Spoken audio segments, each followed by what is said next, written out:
Ya, udah selesai kira-kira. Oke, kita coba ya. Ya, satu orang deh, Niko, jawab deh. Yang nomor 1, bagian dalam dari ginjal itu disebut dengan apa deh, Niko? Medula. Oke, keren ya. Terus yang nomor 2 si Felicia ya, Felicia Carolina ya. Silakan deh. Yang nomor 2, bagian luar ginjal itu disebut dengan apa? Cortex. Oke, benar ya. Sepertinya udah paham semua ini ya. Kemudian bagian ginjal yang membentuk urin. Ya, silakan deh, sampai bisa jawab deh. Gabriel deh. Apa deh? Nomor 3. Bagian terkecil dari ginjal yang membentuk urin. Apa? Disebut dengan apa? Oh, nefron. Oke, benar ya. Kemudian sebutkan bagian-bagian nefron. Apa nih yang coba deh? Pita. Ya, silakan deh. Pita, bagian dari nefron. Ductus olecticus. Oke ya. Jadi rata-rata sudah hampir benar menjawabnya. Ya, kita masuk aja langsung ya ke kuliah kita hari ini. Jadi sistem urinaria ya. Anatomi dari sistem urinaria itu terdiri dari 4 ya. 4 bagian utama. Yang pertama itu adalah ginjal ya. Kita tahu di sini ginjal ada 2 ya, kanan dan kiri. Kemudian ureter. Dari ureter dia turun ke bawah itu masuknya ke vesika urinaria ya. Kemudian dari vesika urinaria ke uretra.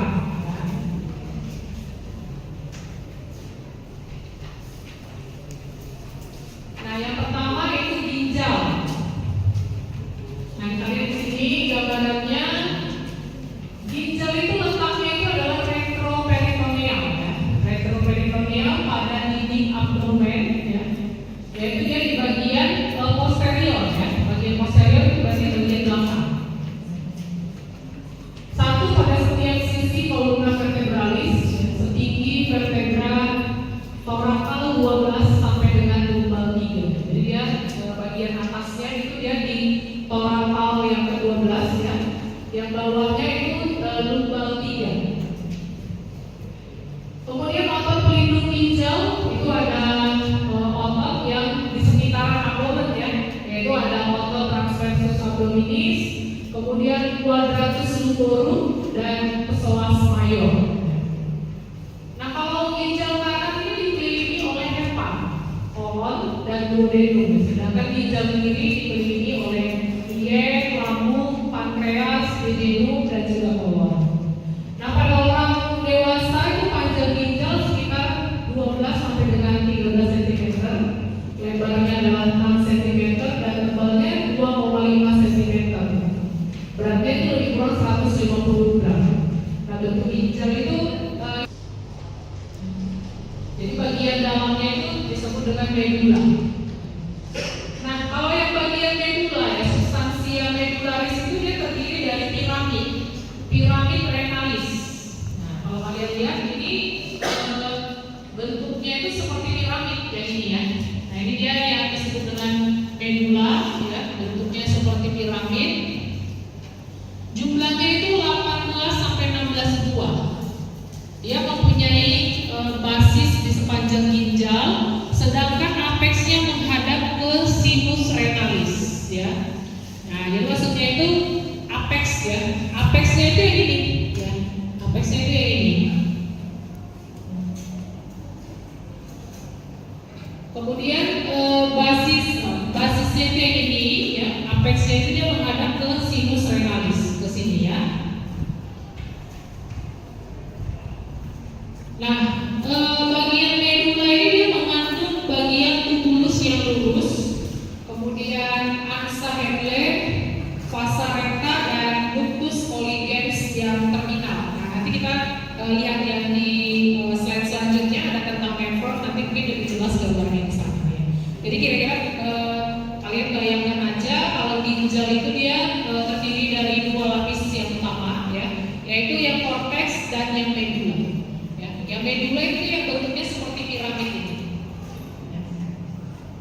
Nah, kemudian dia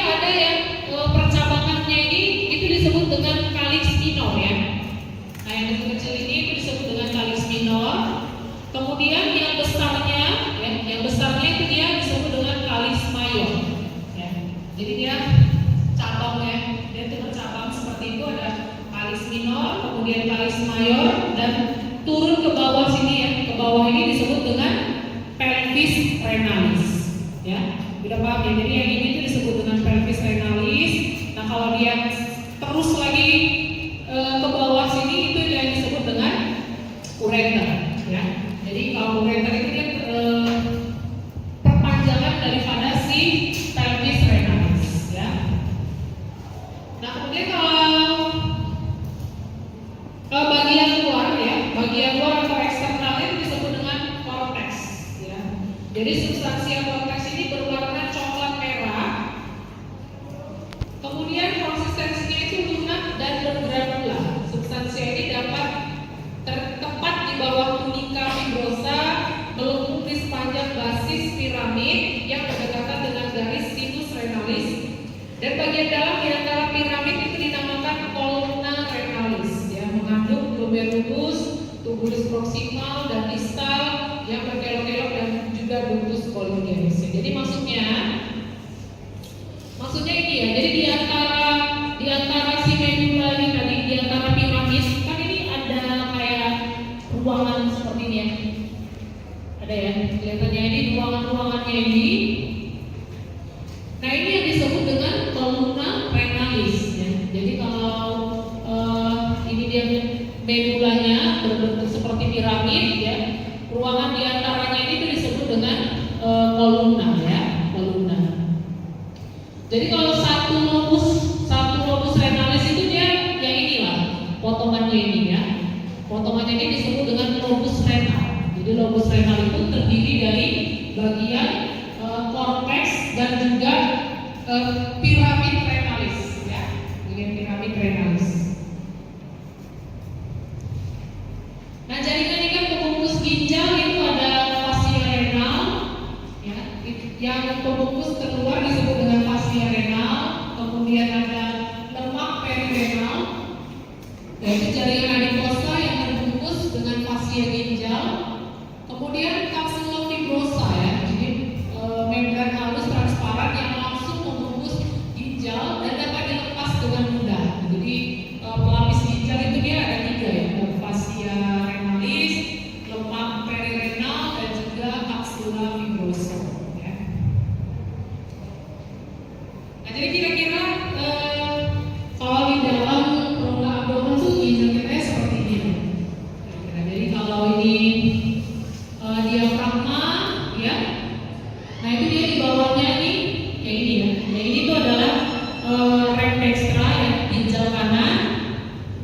Yang ini dia adalah ginjal kiri. Kalau di atas ginjal itu glandula suprarenalis ya, glandula suprarenalis. Ada 2 juga ya, glandula suprarenalis kanan dan juga kiri ya. Nah, jadi tadi letaknya itu di mana nih? Letaknya di sekitar apa? Vertebra apa? Vertebra berapa? Thoracalis 12 sampai lumbar. Oke ya.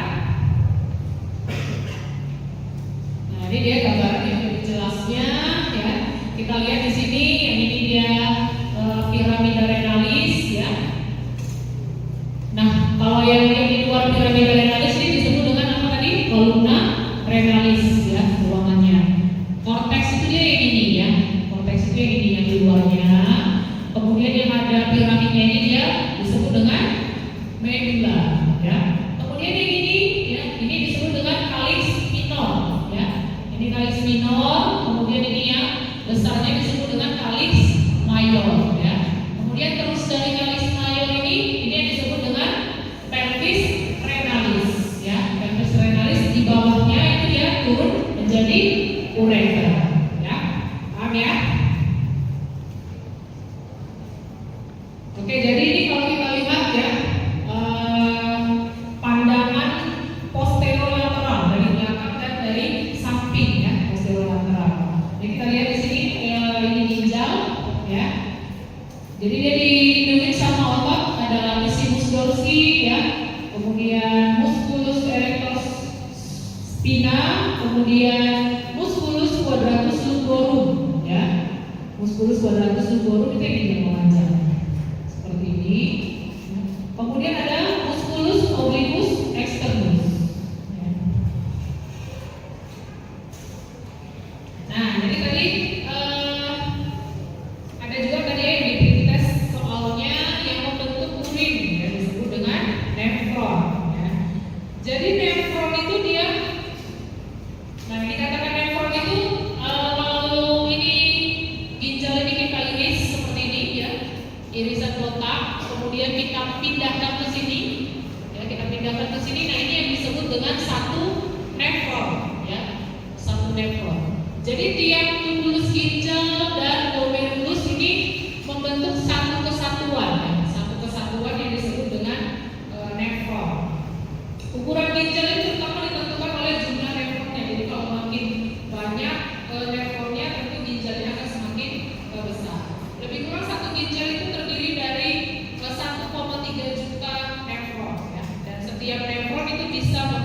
fungsi dari ginjal untuk membentuk urin, ya.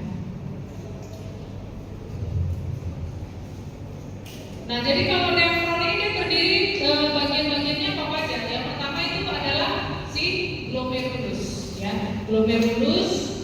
Nah, kalau kalian lihat ini dia ada pintalan, ya, seperti kayak pemintal itu bergulung pembuluh darah. Nah, itu yang disebut dengan glomerulus, ya. Kemudian dari glomerulus dia disebut dengan tubulus proksimal. Dari tubulus proksimal dia turun ke bawah. Nah, ini yang turun ke bawah ini disebut dengan lengkung Henle, ya, atau aksa Henle. Ya, kemudian naik ke atas, ya, naik ke atas itu dia menjadi tubulus contortus distal. Ya, dari tubulus contortus distal baru ada yang namanya tubulus collectivus. Ya, jadi dia satu nefron itu dia terdiri dari apa aja? Apa aja nih? Glomerulus, kemudian tubulus contortus proximal, aksa Henle, kemudian tubulus contortus distal, baru satu lagi. Iya, tubulus collectivus. Jadi kalau kalian lihat di sini kan dia penampaknya irisannya seperti ini, ya. Irisannya seperti ini itu dia sebenarnya dia tidak hanya posisinya itu tidak hanya di bagian medula, ya kan? Ini kan ada yang ikut sebagian korteks, ya kan? Ikut sebagian korteks. Jadi makanya disebutkan di sini si glomerulus, ya. Si glomerulus itu dia letaknya itu adalah di bagian korteks, ya. Letaknya di bagian korteks ginjal. Di glomerulus yang ini, ya. Jadi darah dari arteri aorta abdominalis kan dia itu masuk ke ginjal, ya. Masuk ke ginjal dia melalui arteri renalis, ya. Jadi dari arteri renalis itu, ya. Nah, ini dia ada bercabang dua, ya. Ada yang namanya afferent arteriole dan efferent arteriole. Nah, ini dia masuk ke dalam glomerulus, ya. Masuk dulu dia ke dalam glomerulus. Jadi setiap nefron ini pada ginjal berawal dari berkas kapiler yang disebut dengan glomerulus. Letaknya itu adalah di dalam korteks, ya, di dalam korteks. Jadi kalau kita lihat di sini, ya. Nah, ini kan dia seperti ini, ya. Kalau kalian lihat irisannya ini ikut dia ke bagian korteks yang teriris, ya. Nah, di bagian korteksnya inilah dia tempatnya si glomerulus, ya. Jadi glomerulus itu dia berasal dari bagian korteks ginjal, ya. Nah, bagian terluar dari ginjal, tekanan darah itu akan mendorong sekitar 120 ml plasma darah melalui dinding kapiler glomerulus dalam setiap menitnya, ya. Jadi plasma yang besar masuk ke dalam tubulus, sel-sel darah dan protein yang besar. Dalam plasma itu dia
bagian korteks. Ya. Kalau dia di korteksnya. Yang masuk ke dalam medula itu adalah ansa Henle. Ya. Jadi si ansa Henle itu letaknya di medulanya. Jadi kalau lebih kurang ini satu piramid, ya, piramid renalis, diiris, terus dibesarkan seperti ini, gambarannya itu jadinya seperti ini. Ya. Jadi nanti dari ansa Henle ini, lengkung Henle, dia naik ke tubulus contortus distal. Jadi yang distal itu dia udah naik lagi, udah keluar lagi, dia udah di bagian korteks, ya, dari bagian korteks. Kemudian dari tubulus contortus distal dia itu masuk ke kolektif tubulus, ya, tubulus collecting, ya. Nah itu dia letaknya sudah diturun lagi ke bagian medula, ya.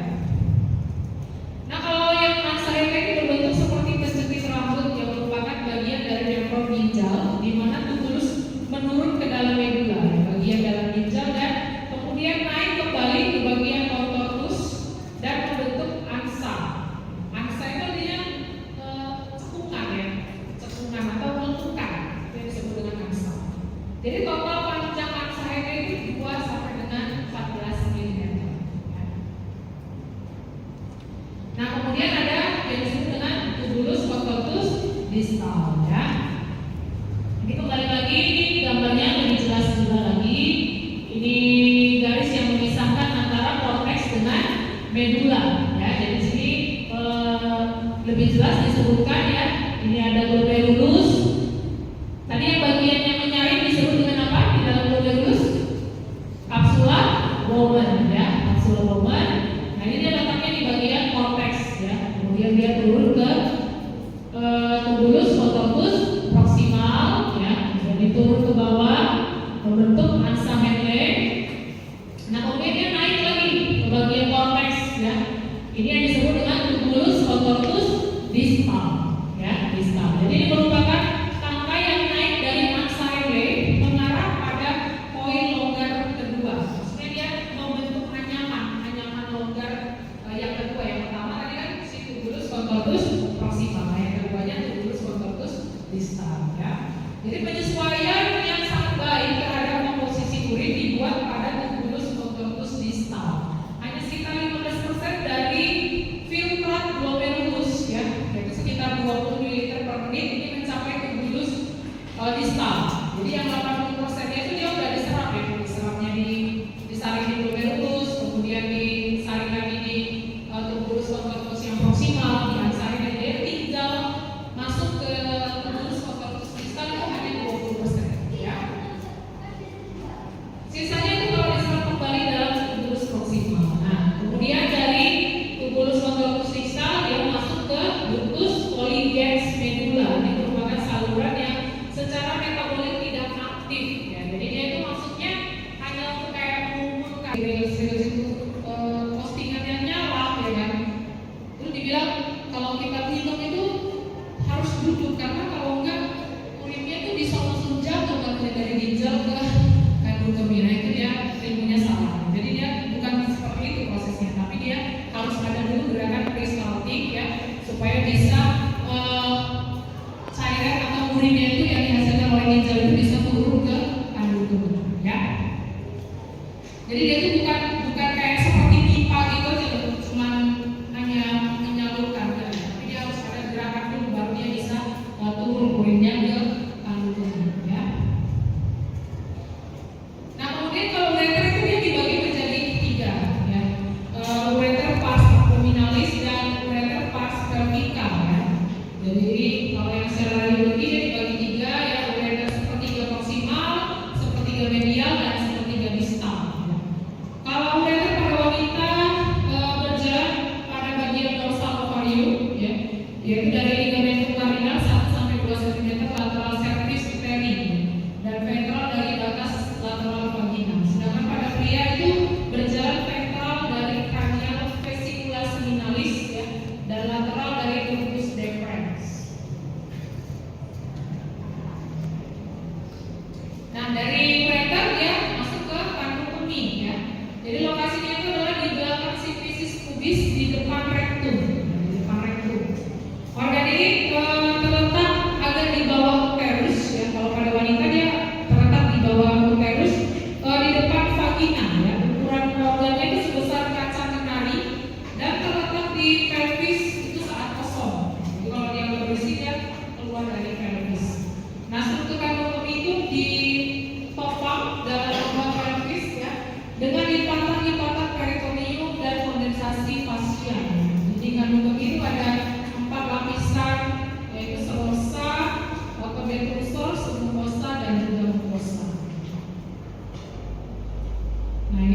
gambarannya ya, Abu Kemi tidak banyak ya di sini ya, yang mau dipelajari.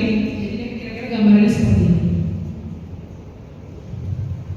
Nah ini tadi letaknya ya disebutkan ya dekat dengan uterus ini ya, sehingga pada saat kalau dia wanita hamil ya, wanita hamil ini dia uterusnya membesar, ya otomatis dia akan menekan kandung kemih yang ada di bawahnya ya, sehingga keluhannya apa ya pada wanita hamil dia jadi sering-sering buang air kecil seperti itu karena dia ditekan sama uterusnya sudah membesar ya. Nah kemudian uretra ya, uretra dia pada laki-laki tentunya lebih panjang daripada perempuan. Laki-laki itu dia panjangnya 20 cm dan pada perempuan 3,75 cm ya. Nah ini pada laki-laki ya, pada laki-laki itu dia kita lihat di sini ada prostat ya. Jadi prostat itu dia di sini. Nah ini, ya. Sehingga dia itu kalau membesar ya pada BPH ya, bilateral prostat hipertrofi, kalau dia membesar itu dia akan menekan si ureter ya. Akibatnya apa? Akibatnya dia buang air kecilnya itu tersendat-sendat ya kan, tersendat, buang air kecilnya tidak puas ya. Seperti itu gejala dari BPH.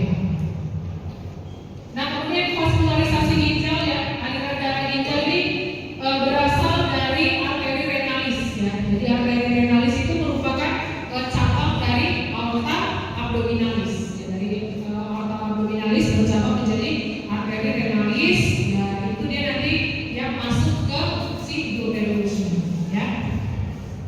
Nah ini dia, kalau kalian lihat ya, ini yang disebut dengan aorta ya, aorta abdominalis yang besar ya.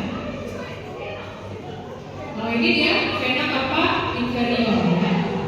Nah ini dia aorta abdominalis, dia bercabang menjadi arteri renalis. Nah, ini ya, ini arteri renalis sinistra, yang ini arteri renalis dextra ya. Nah ini kalau lihat buang venanya kira-kira seperti ini. Jadi yang memperdarahi si ginjal ini disebut dengan arteri renalis ya. Arteri renalis. Nah ini dia. Jadi ini arteri renalis. Kalau dia gambarnya lebih kelihatan ya. Nah ini dia bercabang, pembuluh darahnya dia masuk ke glomerulus ya. Masuk ke glomerulus, kemudian di sini terjadi proses filtrasi ya oleh kapsula Bowman, kemudian masuk ke tubulus contortus yang proksimal, kemudian turun ke bawah ini ke ansa pendek, baru dia ke tubulus contortus distal, kemudian dia ke ductus collecticus ya atau collecting duct ya. Nah itu dia untuk anatomi daripada ginjal dan saluran kemih. Coba dulu ya, saya harus mengetahui apakah kalian memang sudah memahami penjelasan saya ya. Coba dulu si Leticia ya, Leticia. Seperti Jessica ya. Nah, coba jelasin nih tentang nefron tadi.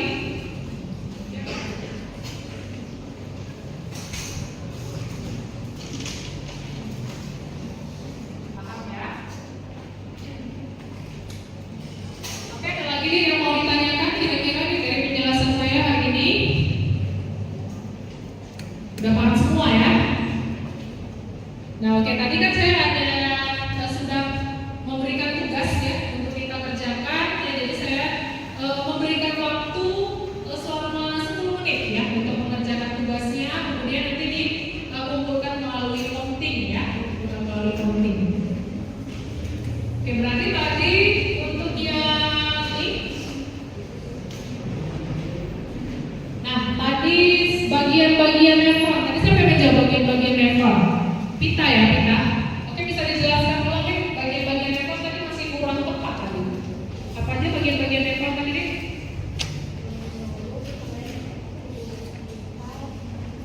Tubulus apa? Tubulus contortus.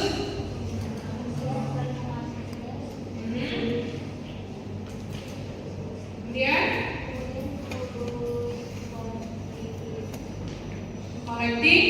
Tidak, ya. Oke ya.